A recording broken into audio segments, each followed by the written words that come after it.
Good evening, Lakeview families. I want to thank you for taking some time out of your evening to join us for a scheduling presentation.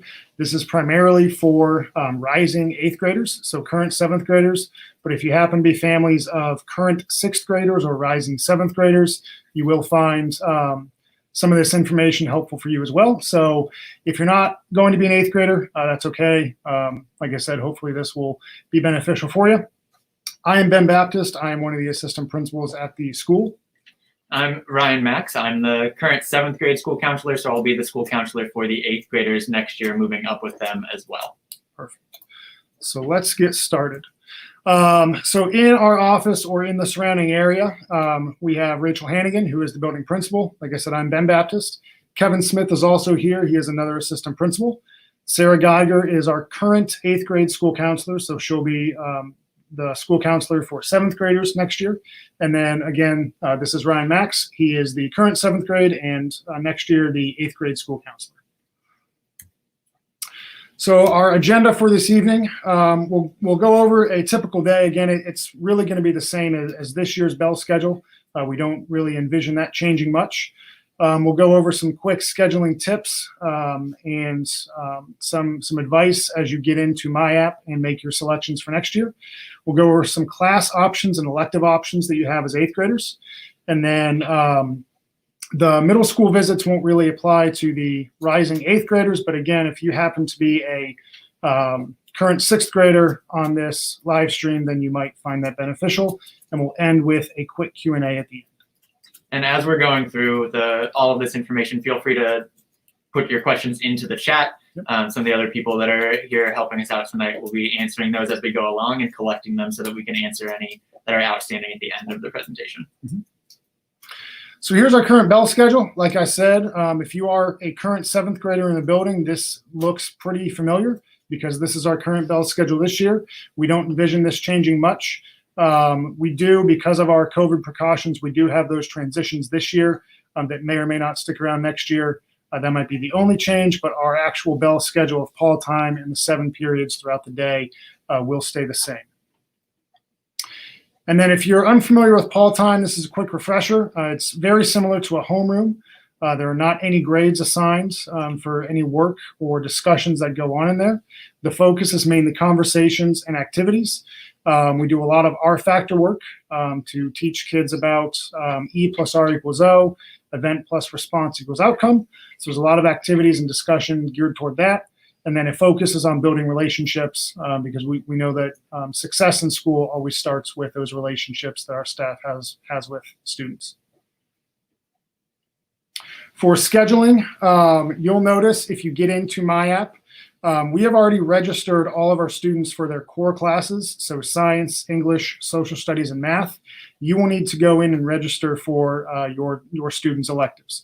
So the electives, I'm sure Mr. Max will cover this, and you're probably already familiar with this. But for next year, you can schedule 6 trimesters worth of electives. So that can either be 2 full-year electives, 6 trimester-long electives, or a mix, and you can have 1 year-long elective and 3 trimester-long electives. And if you have any questions about gifted placements or services, the best people to contact, these are our gifted coordinators in the district, Todd Stanley and Leanne Ross. Their emails are listed there, Todd_Stanley@plsd.us and Leanne_Ross@plsd.us. I'm going to turn it over to Mr. Max. Awesome. So we are going to talk about the scheduling hub, which is new this year. So even though you've been at the school before and maybe have gone through scheduling once, if you're a 7th grader rising up to be an 8th grader, this is new for you. So we're going to walk through what the scheduling hub is, where you can find information, kind of how to navigate it.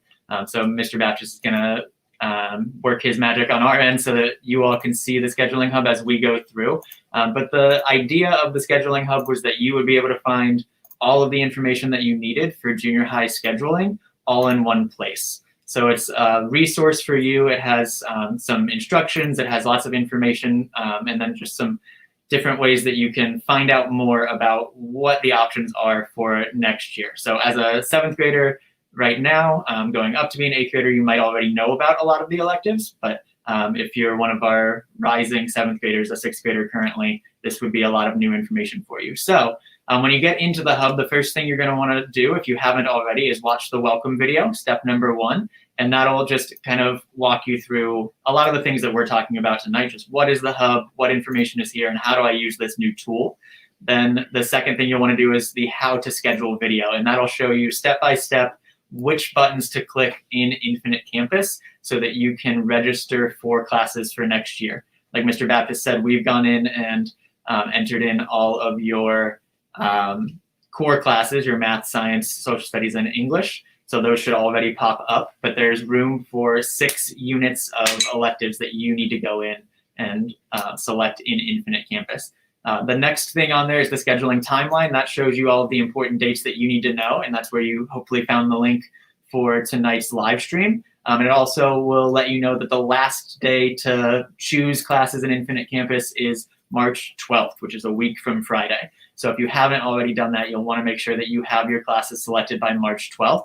And then the last step is just to explore. There's a lot of information in here that is useful for families, useful for parents, and useful for students in making decisions about next year. So if we start kind of in the top left, in the color-coded sections, scheduling information in the top left, the purple one, you can find our junior high course of study, and that has a written description of every class that we offer at Lakeview, from your core classes to all of the different electives. You can read more about them there. You can also find our student handbook, which has rules and more information about the building, and then a written set of instructions as well for how to navigate Infinite Campus, how to find your classes that you want to sign up for, and how to actually go in and select them.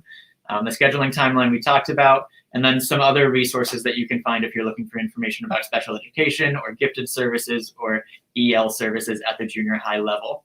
I want to draw your attention to the junior high core class links down a little bit further on the page. If you are curious about why you got placed into the class that you were placed in for math, science, English, or social studies, you can click on that link and watch just a short 1.5 to 2-minute video explaining what the requirements are for different classes and how you maybe ended up placed in the class that you're in for next year. Again, if you have questions about that, Leanne Ross and Todd Stanley are the ones to go to. They have the best information to help you. And then the next thing that I want to talk about is the elective videos. So each elective at the junior high level here at Lakeview created a video describing what their class is like. So if you have kind of heard of a class before, but you're not sure what it's like, and maybe the course description didn't answer all of your questions, you can find more information here, hear from teachers and sometimes even some students about what these classes are like, what are the kinds of things that you do in there, and you can start to figure out, is this something that's going to be interesting for me, so that you can request classes for next year that are going to make 8th grade or 7th grade interesting, because you don't want to come to school and be bored, and you get an opportunity to choose your classes. So that's what those are there for. And as we keep scrolling down the page, you'll see that there are some other videos that you can check out. So this is a shared hub with Lakeview and Ridgeview. So for the Lakeview videos, you can find links to all of our social media accounts. You can find videos that we created this past summer to help introduce students to the building. If you're a 7th grader, you already know all this stuff. You don't have to go back and watch those. But if you're one of our rising 7th graders, you're currently a 6th grader, you can meet the office staff. You can take a quick tour of the building. You can just learn more about what the junior high looks like, get a sneak peek behind the scenes, learn more about how to read your schedule and things like that. So if you have explored all of those resources on the hub and you get to the bottom of the page and you still have questions, you still have something that we didn't think of or you can't find the answer to, you can click on this Google form that we have down at the bottom and fill out a question, fill that form out and send us your question, and we will answer it in a couple of different ways. For the most part, you'll get an email right back from one of us answering your question, but you can also check out the frequently asked questions document to see if somebody else has already asked your question and we've posted a response to it there. So those are the different resources that are a part of the hub, so that you can find everything that you need to get ready for next year, answer a lot of those questions about which classes are available and whether or not you're going to be interested in them, and maybe meet some of the office staff and get to know your building and your principals and counselors a little bit better, and send us questions if you have any. Awesome. I'm going to switch back to our presentation. Give me 1 second.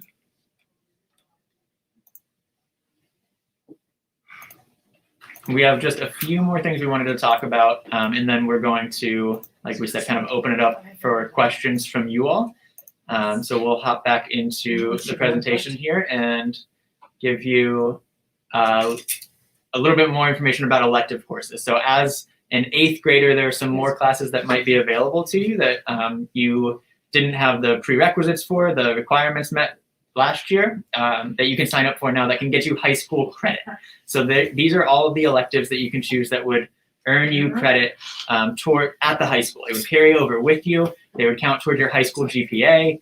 You would start to earn high school credit while you're in junior high, so you'd have a head start when you got there. So you can see some of our fine arts courses, Theater 1 and Introduction to Actors Studio. And then the number next to those classes is how many credits it's worth. So you get half a credit because it's a semester course at the high school for each of those classes. You would get half a credit for high school visual arts, and you would get a quarter credit for PE 9, for physical education 9, which is the same way that it's structured at the high school as well. Now, some of those classes have a class that you have to pass first, right? So for Actors Studio, you have to have passed Theater 1, and the instructor has to have agreed that you are moving on to the next level. For high school visual arts, you have to have passed the visual arts for 7th and 8th grade with a C or higher. And for PE 9, you have to have passed the junior high level of that course with a C or higher. There are also a couple of electives in our foreign language department that are year-long and get you high school credit. So we have 3 different language options. We have Spanish, French, and German. In 7th grade, you only had the option to take Spanish 1. That was the only foreign language class that's available to 7th graders. So if you're one of our 6th graders rising to 7th grade, that is the foreign language option for high school credit here at the junior high. There's a foreign language exploratory class as well. That's not for high school credit, and you can find more about that in the hub if you are a 7th grader interested in foreign language, or an 8th grader, going to be an 8th grader that wants to learn more about that as well. But for foreign language, you can take Spanish 1 or Spanish 2 for a full credit, high school credit, or French 1 or German 1. And there are, again, those requirements that you have to meet. So there's, if you are a 7th grader hoping to take Spanish 1, you have to have scored accelerated or higher on the 6th grade ELA state test. And if you're going to be an 8th grader, you need to have scored proficient or higher on the 7th grade ELA state test. And to move on to Spanish 2, you need to have performed well enough in the Spanish 1 class based on your IPAs, the individual performance assessments. For French 1 and German 1, the requirement is that proficient or higher on the 7th grade ELA state test. So those classes are only available to 8th graders, and you have to have gotten a score of proficient or higher on the 7th grade ELA state test that we'll be getting ready for here in a month or so. There are a couple of things that I maybe mentioned or glossed over as we were talking about those classes, and this is some of the important notes that you need to make sure that you're aware of going into high school credit classes. It's that they absolutely impact your high school GPA. It's something that you are either starting off on a good or maybe not so good note going up to the high school. So if you do really well in those classes, your GPA will start off really high, and you'll feel great about that, and it'll set you up in a good way. But if you struggle in some of those classes or don't do well and receive a lower grade, that will impact your GPA as well, and you'll be starting at the high school with a lower GPA than maybe what you would like. It is the same content, it's the same pacing, it's the same standards as the information that's presented at the high school level. It really is just a high school class in a room over here instead of across the parking lot at North. So it's not the junior high version of Spanish 1. It is high school Spanish 1, it's high school Spanish 2, it's the same class right here. There is a short window at the beginning of the year when you can kind of get out of those types of classes. There's a 10-day grace period to drop that class before it starts to impact your high school GPA, which is not a lot of time. That's 2 weeks at the beginning of the year. So it's all of this to say, make those decisions to enroll in high school credit courses on purpose. Make sure you think about them, talk about them as a family, make sure that you're ready to just support the effort that's going to be needed from your student to do well in a class like that, and encourage them to ask good questions and just participate in a really engaged way to be prepared to do well, since those courses are going to follow you up through the next 4 years of the high school as well. as we talk about high school classes, there's always this information about the pass-fail option that people want to know about as well. So for the trimester electives, you can opt to take one high school credit trimester elective as a pass-fail class each year, which is just a slightly, if you're not thrilled with the grade that you're going to be getting, something that we can talk about more as that comes up. But you can't do that for core classes or for the year-long electives. So you can't take Spanish or Algebra 1 or Geometry or Gifted English 9 as a pass-fail class. It's not something that we allow you to do.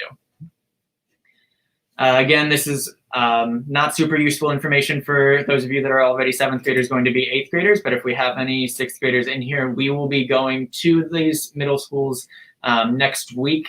We'll be at Harmon Middle School Monday, March 8th and Thursday, March 11th, and we'll be at Tollgate Middle School Tuesday, March 9th and Friday, March 12th to answer questions. We'll be there doing students' E&Is to just answer questions about the junior high, fill them in on what that might look like, or if you have scheduling questions at that time, we can help you with those as well. So at this time, we hope that presentation was helpful. We do have some time at the end of this for Q&A. I'm not sure if there have been any questions coming in. I know Mrs. Geiger, Mrs. Hannigan, and Mr. Smith have been responding as they've been coming in. But if you have any questions that we did not cover during the presentation, please feel free to send those in now, and we will answer those as best we can before we're done. So the question is like, where's the scheduling hub located for the families? So families should have, can access the scheduling hub in a couple of ways. Your students can find it through their Teams Google Classroom. It's in the class link page as well, which they should know how to find from their Chromebook home screen. And we've been sending it home recently in emails. It's in the parent newsletter, and you should have received an email through Infinite Campus in the last week or so. Is there anywhere that I'm missing? No, I'm not sure. It's on our website. Right. Yep. It's on our website as well. Yep. Under course registration. There's a question on, do they select Spanish 1 and wait for state test results? Yes. Mhm. Essentially, if you're interested in Spanish 1, but are unsure of what the test result is going to be for the state test, you can sign up. And then if it's in a situation that we need to address, we'll contact you closer to when we get those results and when we know who's eligible. But you can still sign up now. Right, and that goes for any course that we don't know yet if you meet prereqs, but we are looking at it from the fact that you would sign up as if you are meeting the prereq, and if we get to a point where we need to reevaluate that, we will get in contact with you at that point. So another thing to keep in mind, if you're signing up for Spanish 1 or for any elective, just make sure that your student is signing up for alternative electives as well, alternate electives, so that if one of them doesn't fit in their schedule for any reason, or if, like you were mentioning, the state testing doesn't go the way that you wanted it to, we know what their backup choice would be so that they can still have a class that they're interested in. There's a question on how can a parent see what classes their child has selected already? So that should be available to you through the My App, which is available through the student's Infinite Campus account. And that is how the students are selecting their courses. So they would just need to open that up for you on their end, and you can see all of the course requests that they have selected. Again, we put in the core classes, but they have, some of them have already scheduled electives. So you would, again, just need to have them open up their Infinite Campus My App, multi-year academic planner, and that information should be available to you. Off topic, but when is state testing? State testing is starting in April of this year. I believe there will be a calendar finalized by the district that will be coming out to the community soon. But state testing is scheduled to start in April of this year.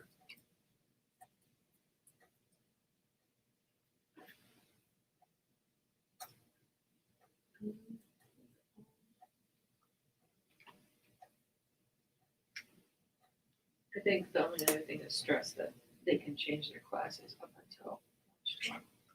Sure. So as we're going through this process, we started presenting this information last week to our 7th grade students in person in the building, and through VLA in their social studies classroom as well. But there's no final submit button in Infinite Campus, so you have the ability to go in with your student and make changes all the way up until March 12th. So at 11:55 p.m. on March 12th, the system will lock in the requests. But anytime between now and then, you can change your requests, you can update them, you can just decide between now and next Friday what the final requests are going to be, and make sure you have some alternates in there as well.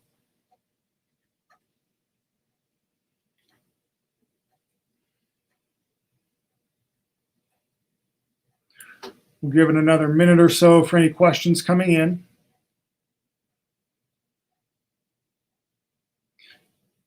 And I'll say this again at the end, but if you don't have time to get your question in, or maybe you think of a question after this live stream is done, please know you can always call the school or email any of us.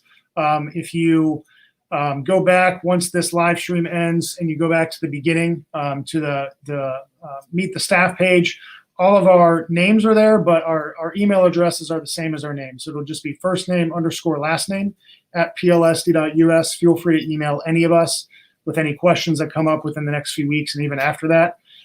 Because even though scheduling is going to close to students, we'll be looking at course requests and finalizing all of that through really the rest of the year.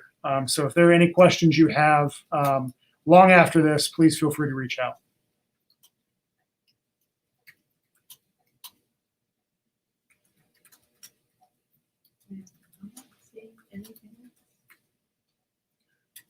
Okay, we're not seeing any more questions coming in. So again, I want to thank you for taking time this evening to join us for this. We hope it was beneficial. Like I just said, please feel free to reach out at any time with any questions, and we will help out as best we can. All right. Thank you, guys.